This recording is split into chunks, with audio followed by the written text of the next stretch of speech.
بسم اللہ الرحمن الرحیم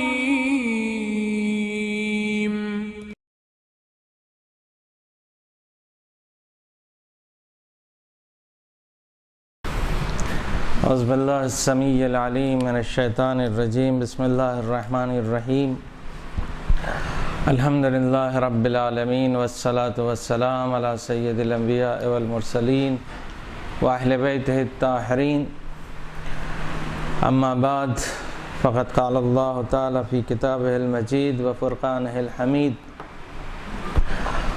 آمنوا باللہ ورسولہ وانفقوا مما جعلکم مستخلفین فیہ فالذین آمنوا منکم وانفقوا لهم اجر کریم۔ صلوات پڑھتے ہیں محمد صلی اللہ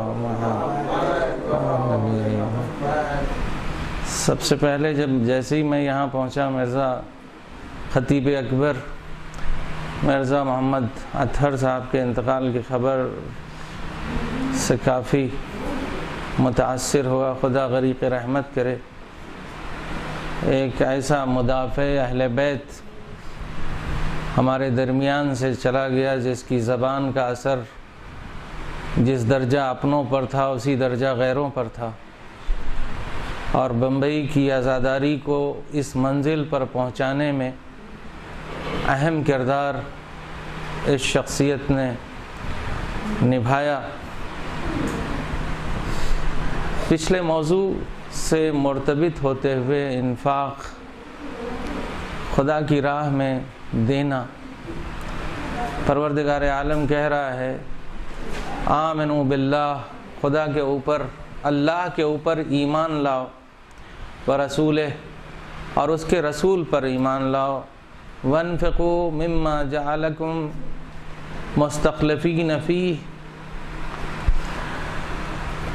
فالذین آمنوا منکم وانفقوا لهم اجر کریم۔ جو کچھ پروردگار عالم نے تمہیں دیا ہے اس سے انفاق کرو۔ بس وہ لوگ کہ جنہوں نے جو ایمان لائے، تم میں سے جو ایمان لائے اور جنہوں نے انفاق کیا ان کے لیے اجر کریم ہے۔ انفاق 4 طریقوں سے ہوتا ہے۔ پچھلے ہفتے میں نے آپ کی خدمت میں عرض کیا تھا، انفاق علم، انفاق مال، انفاق آبرو۔ انفاق کے لیے لیکن شرطیں ہیں قرآن کی نظر میں۔ ہم جلدی آپ کی خدمت میں عرض کرتے ہیں۔ سب سے پہلی شرط ہے کہ اسلام ہو اور ایمان ہو، یعنی جس کے پاس اسلام نہیں ہے، جس کے پاس ایمان نہیں ہے، اس کا انفاق قبول نہیں۔ قرآن مجید میں دوسری جگہوں پر منافقین کا تذکرہ ہے، جیسے سورہ منافقون کی آیت نمبر 10 اور 11 میں، کہ وہ انفاق کرنے سے روکتے تھے اور بعض جگہوں پر خود انفاق کرتے تھے، نماز بھی پڑھتے تھے، راہ خدا میں دیتے بھی تھے، لیکن حقیقت میں ان کے دل میں ایمان نہیں تھا۔ قلباً نہ خدا کو ایک مانتے تھے، نہ حضرت صلی اللہ علیہ وآلہ وسلم کو ان کا پیغمبر، اللہ کا پیغمبر مانتے تھے۔ دونوں پر ایمان نہیں تھا، اظہار تھا، اظہار اسلام و ایمان تھا، لیکن قلباً ایمان نہیں تھا۔ پروردگار عالم ایسوں کے عمل خیر کو قبول نہیں کرتا۔ کسی بھی قبولیت کے لیے پہلی شرط ہے کہ وہ آیا مسلمان ہے، آیا وہ مومن ہے۔ اگر یہ دو نہیں ہے تو وہ قبول نہیں ہے۔ پھر آپ پوچھیں گے کہ اس نے تو بہرحال کسی کی مدد کی، جیسے حاتم طائی کے متعلق ملتا ہے کہ وہ خیرات، انفاق، لوگوں کی مدد میں اپنے زمانے میں واحد تھا، بلکہ کہیں عہد تھا، یعنی کوئی نظیر نہیں تھی اس کی، کوئی ثانی نہیں تھا اس کا، اور اس کی سخاوت نے، اس کے اس انفاق نے اس کو مدد یہ پہنچائی کہ جہنم میں اس کا کوچ بن گیا۔ اسے جہنم میں ہوتے ہوئے جہنم کی آگ جلا نہیں سکتی، یعنی اس انفاق کی اعلیٰ منزل پر تھا، اس کے باوجود جنت کی بو نہیں سونگھ سکا۔ تو پہلی شرط ہے کسی بھی عمل خیر کے قبول ہونے کے لیے ایمان ہو، اسلام ہو اور ایمان ہو۔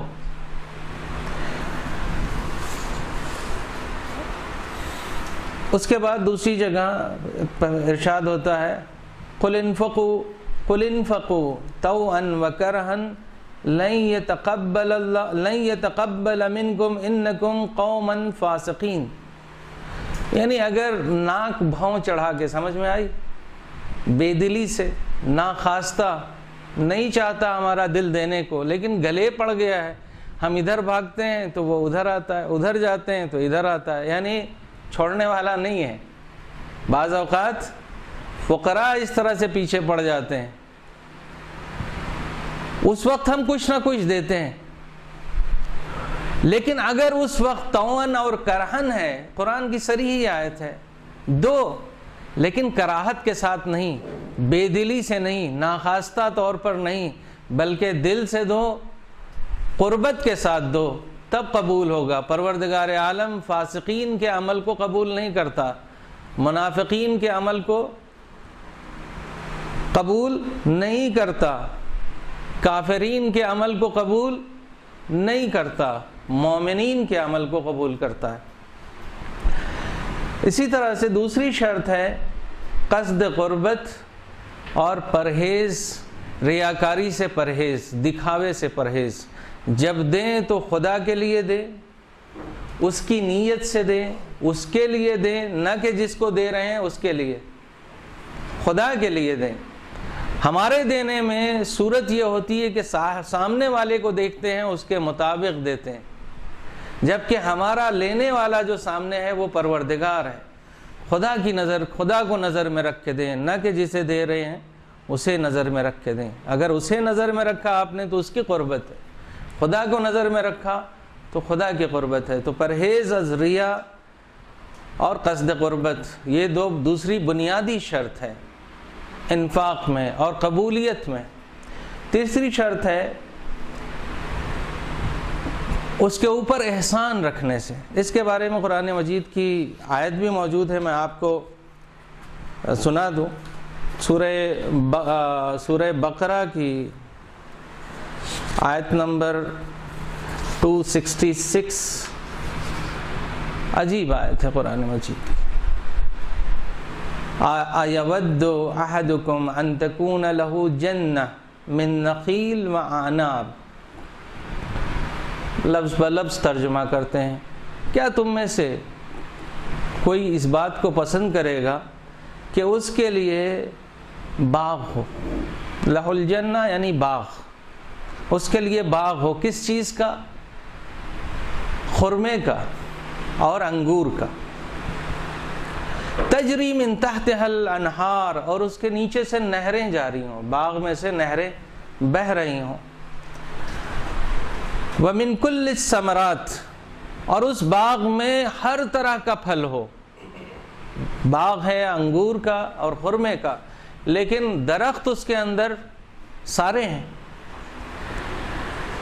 وَأَصَابَهُ الْكِبَرُ، اور وہ شخص، تم میں سے وہ شخص جس کے پاس یہ چیزیں ہیں وہ بوڑھا ہو، ضعیف ہو، کوئی سہارا نہ ہو۔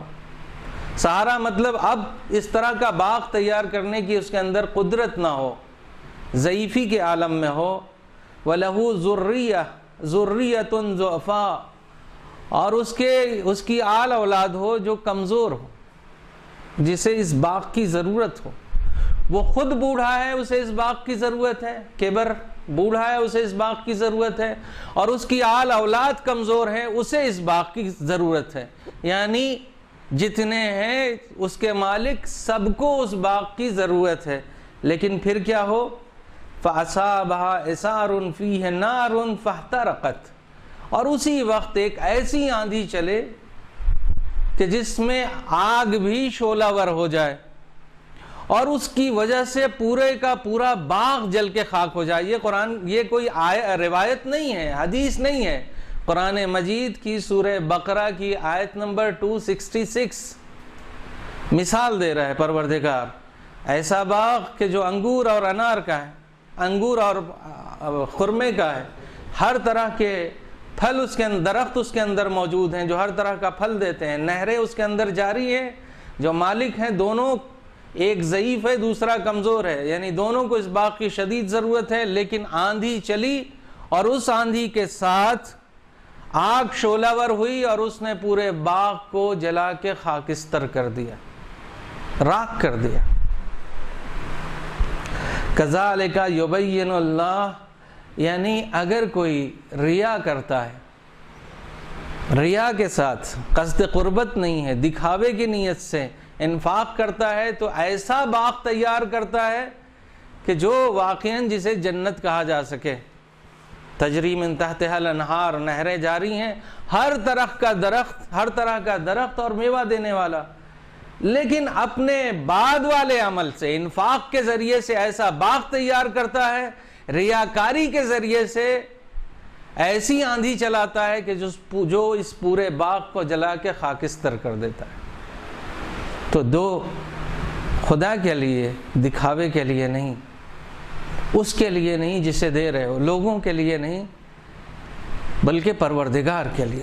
دوسری اہم شرط تھی قصد قربت، اور تیسری شرط ہے اس کے اوپر احسان جتانا،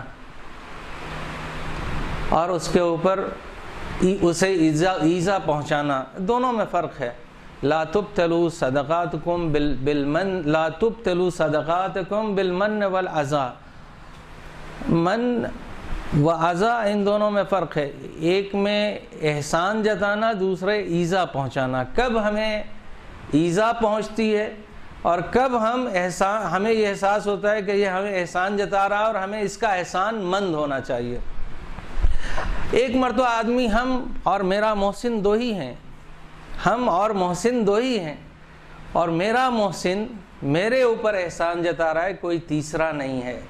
یہاں ایذا کا سبب ممکن ہے نہ بنے، یہاں صرف احسان ہے، ایذا کا سبب نہیں ہے، لیکن میرا محسن لوگوں کے سامنے بولنے لگے کہ میں نے ان کے ساتھ یہ بھلائی کی ہے، ان کے ساتھ یہ نیکی کی ہے، ان کی اس اعتبار سے مدد کی ہے، تو یہ احسان جتانا بھی ہے اور ایذا پہنچانا بھی ہے۔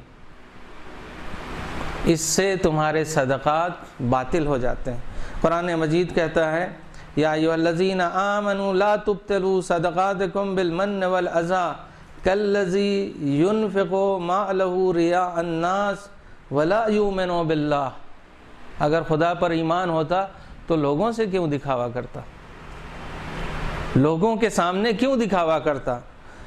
اے وہ لوگ جو ایمان لائے، اپنے صدقات کو جو راہ خدا میں خیرات کرتے ہو، اسے احسان جتا کے اور اذیت پہنچا کے باطل نہ کرو۔ ان لوگوں کی طرح مت ہو جاؤ جو لوگوں میں انفاق کرتے ہیں اپنے مال کو دکھاوے کے لیے۔ وَلَا يُؤْمِنُ بِاللَّهِ والآخر، نہ وہ خدا پر ایمان رکھتے ہیں نہ وہ قیامت پر ایمان رکھتے ہیں۔ فَمَثَلُهُ كَمَثَلِ صَفْوَانَ، صرف اتنے ہی پہ وہ بس نہیں کرتا بلکہ مثال دیتا ہے کہ یہ لوگ جو ایسا کام کرتے ہیں ان کی مثال کیسی ہے۔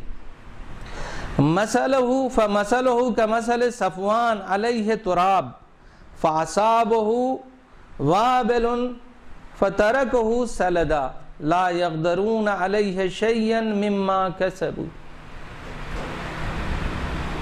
جو نیکی کر کے، صدقہ دے کے، خیرات کر کے احسان جتاتے ہیں، ان کی مثال اس قلعے پر کھیتی کرنے کے جیسی ہے۔ وہ قلعہ جو پتھر کا ہے، صفوان ایسا قلعہ جو پتھر کا ہے، اور اس پتھر کے اوپر ہوا اڑنے کی وجہ سے خاک جم گئی ہو، اور اس خاک کے اوپر وہ بیج ڈالیں، اور جب وہ بیج ڈال دیتے ہیں تو اس کے اوپر بارش ہو جائے، اور بارش کے جو قطرے ہیں، بارش جب اس کے اوپر پڑے تو وہ خاک کو بھی بہا لے جائے اور بیج کو بھی بہا لے جائے۔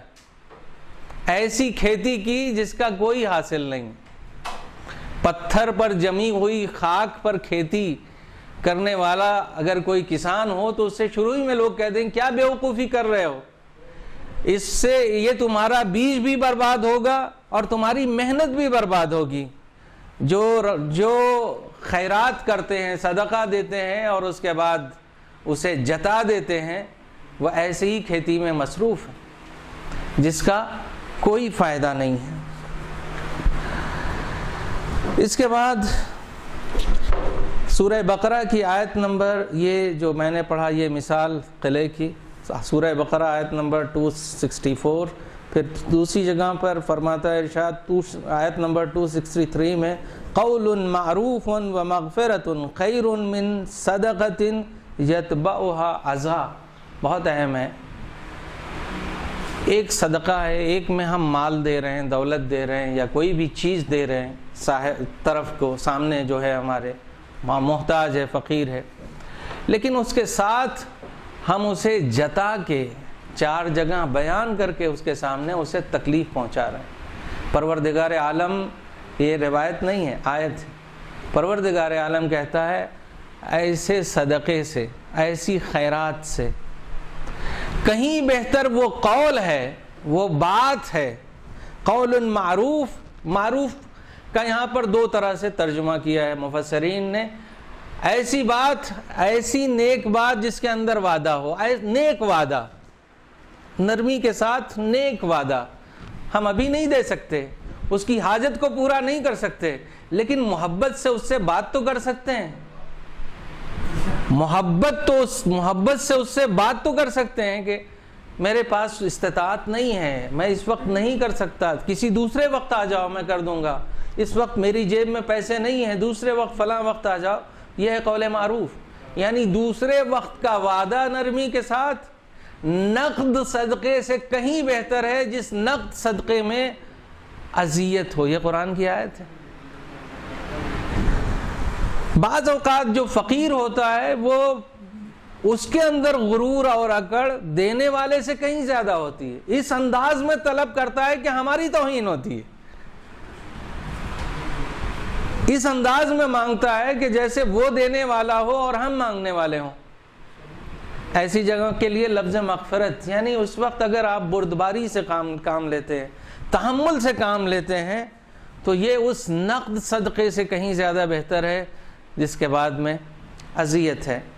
بالمن والاذی پر میرا وقت بھی تقریباً 20 منٹ ہونے کو آ گئے۔ بالمن والاذی پر جو مثال میرے ذہن میں ہے، ایک چند چیزیں اور ہیں جنہیں ہم صرف ہیڈنگ بیان کرتے ہیں، تفصیل بعد میں۔ انفاق جو ہو وہ مال حلال سے ہو، انفاق جو ہو وہ ہمارے نظر میں محبوب ہو، بیکار نہ ہو۔ گھر میں بیکار سامان پڑا ہوا ہے، بیکار چیز پڑی ہوئی ہے اور کوئی کام نہیں ہے، اسے ہم نے اٹھا کے دے دیا۔ انفاق کی شرطوں میں سے ہے کہ ایسا انفاق نہ ہو کہ جو ہمارے لیے بیکار ہو، گرچہ وہ بھی خالی از برکت نہیں ہے، لیکن اگر قصد خدا سے دے رہے ہیں، یہ تفصیل بعد میں عرض کروں گا۔ اس نقطے کی طرف اشارہ کر دوں کہ صدقے، خیرات، خمس، زکوٰۃ، جس کے ذریعے سے، جس کا مقصد اور جس کا فلسفہ، جس کی فلسفی یہ ہے کہ سماج کے ہمارے کمزور افراد، جو مضبوط افراد ہیں، ان کی وجہ سے اٹھ کے سامنے آئیں۔ انفاق چاہے وہ خمس کی صورت میں ہو یا زکوٰۃ، یہ دونوں واجب ہیں، اور صدقے کی صورت میں، خیرات کی صورت میں یہ دونوں مستحب ہیں، چاہے وہ واجب ہوں یا مستحب ہوں۔ ان سب کا فلسفہ یہی ہے کہ سماج کا کمزور وہ اٹھ کے اوپر آئے، اور جو مضبوط ہے وہ دولت کی نمائش سے بچے، ریاکاری سے بچے، وہ اپنے مال سے کچھ خرچ کرے اور اس پر خرچ کرے جو بالکل نیچے ہے، تو دونوں کے درمیان کا جو طبقاتی فاصلہ ہے وہ کم ہو۔ گورنمنٹ ہماری SC ST اور مختلف سیکٹ اس نے بنائے ہیں جن کو ریزرویشن دیتی ہے تاکہ وہ اٹھ کے اوپر آئے۔ قرآن بہت پہلے سے اس کام کو کر رہا ہے کہ جو کمزور افراد ہیں، مضبوط افراد جو ہیں، ان سے پراپرٹی کا ٹیکس ہر سال بڑھتا جاتا ہے، 10%, 12%, 40% اس طرح سے بڑھتا جاتا ہے، اور ٹیکس کا جو پیرامیٹر ہے اس میں چینجنگ آتی جاتی ہے تاکہ ان سے زیادہ گورنمنٹ ٹیکس لے، اور جو کمزور افراد ہیں ان کے اوپر زیادہ سے زیادہ سہولت ان کے لیے دے، خرچ دے، ریزرویشن دے، تاکہ یہ طبقاتی فاصلہ کم سے کم تر ہو۔ لیکن اس کے بعد ہم عملی شکل میں دیکھتے ہیں کہ یہ فاصلہ زیادہ سے زیادہ ہوتا جا رہا ہے، امیر تر ہوتا جا رہا ہے اور فقیر تر ہوتا جا رہا ہے، جو ہمارا آج کا نظام ہے۔ لیکن پروردگار عالم نے اس اسلامی نظام میں کو اس لیے قرار دیا ہے کہ ہم نے تو خمس تمہارے اوپر 20% واجب قرار دیا، اس کے بعد زکوٰۃ یہ بھی واجب ہے، لیکن اس کے باوجود یہ تو واجبات میں سے ہیں، آپ کی باز پرس اس پر ہونی ہے، اس کے باوجود جو مال بچتا ہے اس میں مستحب صدقات ہیں، فطرہ واجب ہے۔ لیکن اس کے علاوہ پورے مہینے ماہ رمضان کے، پورے سال ماہ رمضان کے 1 روپیہ دو، بلا سے محفوظ رہو۔ الصدقۃ ترد البلا، صدقہ 70 بلاؤں سے دور رکھتا ہے۔ جب ہم سفر کو نکلتے ہیں، آپ ایران اگر جائیں تو وہاں پر سب سے زیادہ جو پیٹی بھری ہوئی ہوتی ہے صدقے کی، وہ ہائی وے پر ہوتی ہے۔ جب نکلتا ہے تو سمجھتا ہے نہیں معلوم کون سی بلا آ کے یہاں گرفتار، یعنی جس کا اسلام کے اوپر ایمان ہے وہ بھی دیتا ہے، جس کا نہیں ہے ایمان وہ بھی دیتا ہے، دیتے سبھی ہیں کہ یہ چند روپے ہمیں لاکھوں روپے سے بچا لیں گے۔ پروردگار عالم نے یہ سارے وسائل رکھیں تاکہ کمزور اوپر آئے۔ پروردگار اور اس کے بعد کہ یہ صدقہ تم اسے نہیں دیتے، میرے ہاتھ میں دیتے ہو۔ یہ سب طبقاتی نظام کو درست کرنے کے لیے اسلام نے واجب قرار دیا ہے یا مستحب قرار دیا ہے، اس کے پیچھے فلسفی یہ ہے۔ لیکن یہ ساری چیزیں اس وقت برباد ہو جاتی ہیں، اس وقت کسی کام کی نہیں رہتی، نہ دنیا میں نہ آخرت میں، جب ہم کسی کی مدد کریں اور اس کے بعد اس کا دل دکھا دیں۔ پست اور اعلیٰ کی شناخت یہیں پر ہوتی ہے۔ نئے امیر اور خاندانی امیر کی پہچان یہی ہوتی ہے۔ نیا امیر کم مایا کمال اپنا جتا دیتا ہے، اکثر وہ ظرف جو خالی ہے صدا دیتا ہے۔ اکثر جس ظرف میں پانی پوری طرح سے بھرا ہوا ہو، جب اسے لے کے جائیں پانی، تو پانی بھرا ہوا آواز نہیں آئے گی، لیکن تھوڑا پانی ہے تو آواز دے کے بتائے گا ہم اندر ہیں۔ یہ جو جتانا ہے سماجی اعتبار سے، ظاہری اعتبار سے اور باطنی اعتبار سے، ہر اعتبار سے زہر حلال ہے۔ ایک بہترین نظیر امام حسین کی ہے۔ امام حسین جب سے آپ کا شعور ہے، جب سے آپ کا وجود ہے، تب سے آپ کا انفاق ہے ہر اعتبار سے۔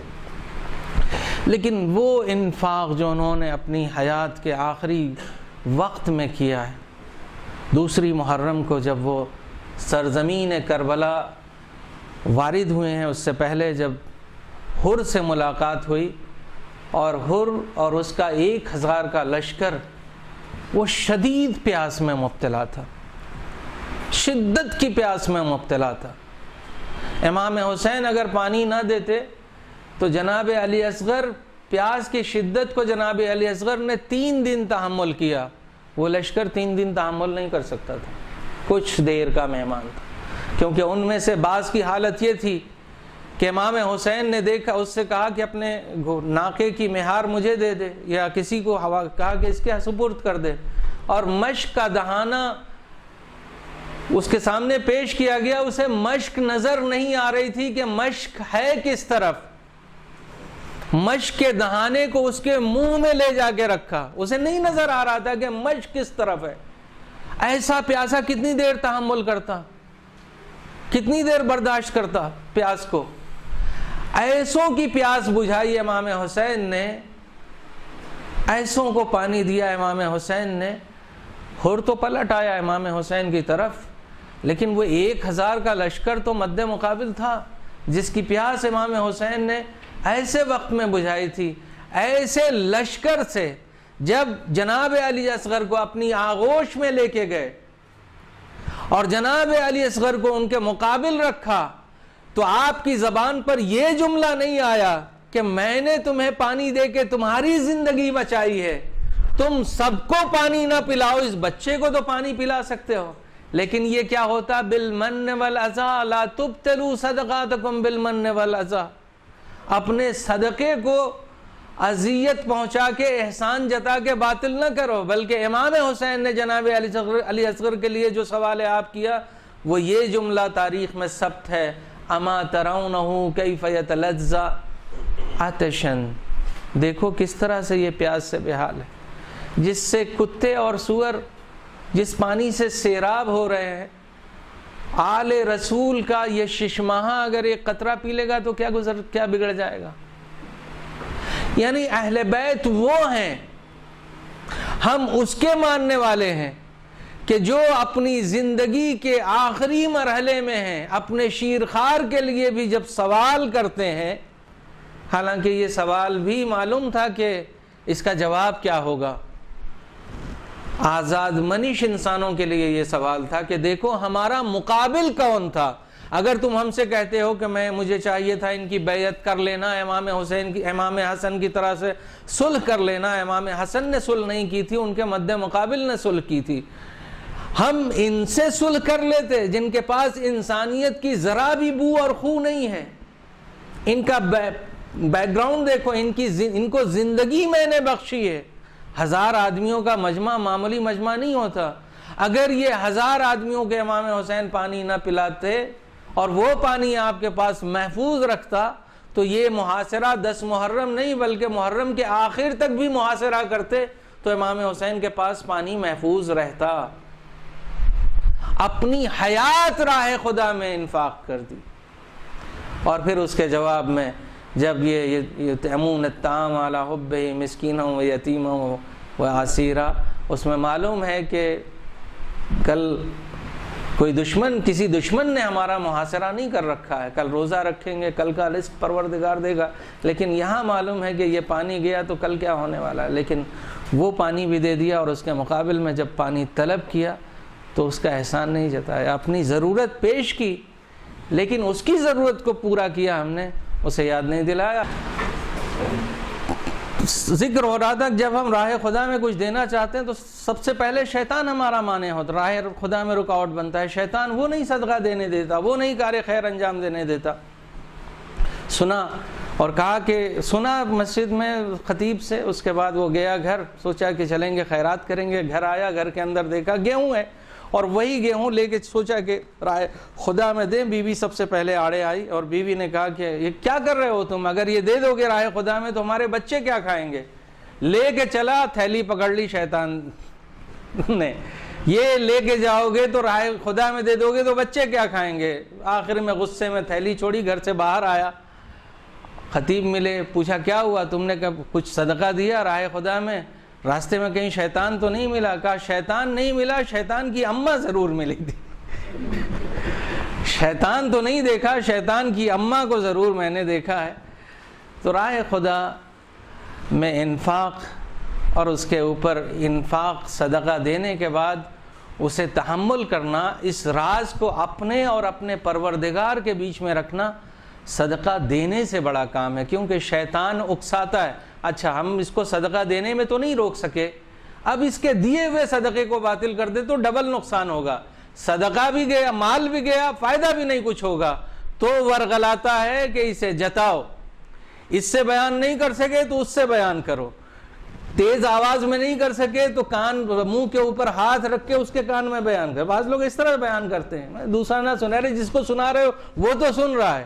صدقہ دو تو سوائے خدا کے کسی اور کو نہ سناؤ، اگر کسی اور کو سنایا تو باطل۔ وآخر دعوانا ان الحمدللہ رب العالمین۔